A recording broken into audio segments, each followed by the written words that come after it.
citer Matthieu, chapitre 16, verset 18. Jésus dit à Pierre, son ami, « Je te dis que tu es Pierre, et que sur ce rocher, je construirai mon église, et les portes du séjour des morts ne l'emporteront pas sur elle. » Permettez-moi de parler de construction. Ce que les êtres humains, moi-même et vous-même, peuvent construire, c'est bien différent de ce que Jésus-Christ, Dieu, peut construire ou veut construire.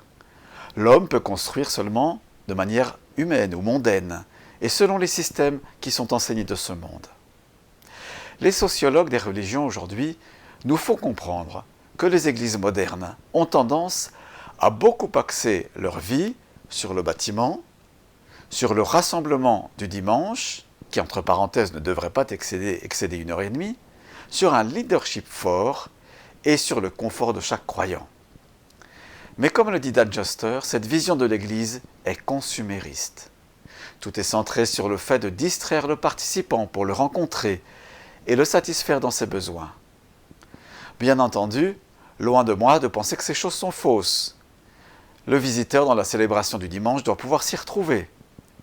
Mais dans l'Église du Nouveau Testament, les personnes sont engagées dans des relations très fortes, des relations de cœur, des relations d'alliance, dans le but de faire le travail du ministère, de poursuivre l'œuvre de Jésus-Christ. Éphésiens 4,11 nous le montre. Alors la mauvaise nouvelle aujourd'hui est la suivante: si tu vas au culte de temps en temps, eh bien tu ne fais pas partie vraiment de cette église. Tu es un visiteur occasionnel ou un sympathisant.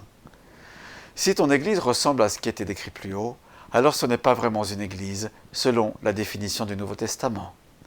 Jésus-Christ construit son église, c'est-à-dire que tu es simplement appelé à te laisser placer, former, placer dans l'église locale, son église, où il souhaite que tu puisses le servir et le glorifier.